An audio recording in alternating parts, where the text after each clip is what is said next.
大家好，我是阿胖。西红柿炒蛋，大多人喜欢吃，也都会做。但是对于现在生活条件好的我们来说，炒鸡蛋放油，炒西红柿还放油，这样不知不觉就用了好多油。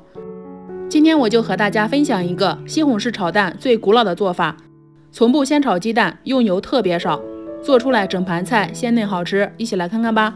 首先准备2个西红柿，用削皮刀削去皮，我们也可以用开水给它去皮。然后再把西红柿对半切开，再去掉西红柿蒂，吃的时候不影响口感。下面把西红柿横切面朝下，给它旋转着切成大一点的滚刀状。西红柿我们尽量选熟透的西红柿，切好，先把它装入盘中。再准备4个鸡蛋，把它们依次打入到碗内。如果家中有用脑特别多的，可以给它们用鹅蛋，鹅蛋的卵磷脂比鸡蛋更高，吃了可以提高记忆力。鸡蛋打好后，用筷子给它充分搅发，像这样拉丝的状态就好了，然后放一边。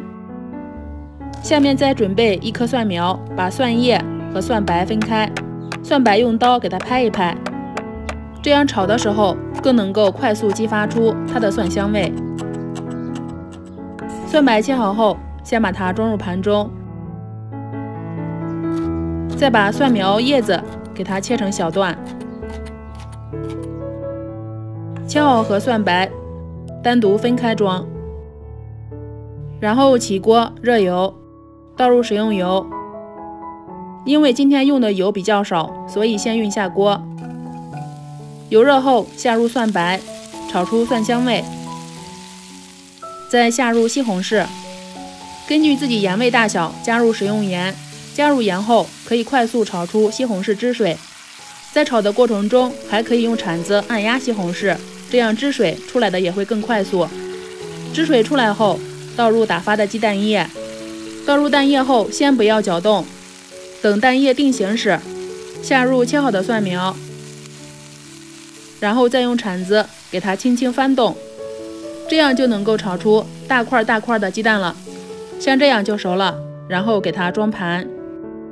对于现在生活条件越来越好的我们来说，这样炒一盘西红柿鸡蛋对我们的身体更好，用油少，而且鸡蛋还足足的吸收了西红柿的汤汁，吃的时候特别的鲜嫩，即使在锅里多待一点时间，鸡蛋也不会炒老。年龄越大，我们的身体就更需要好好的照顾，这样炒西红柿鸡蛋吃更符合健康的生活理念。如果喜欢，你也试试吧。喜欢的话可以先收藏起来，方便查找。我是阿胖，点我头像还能看到更多美食视频。我们下期节目再见。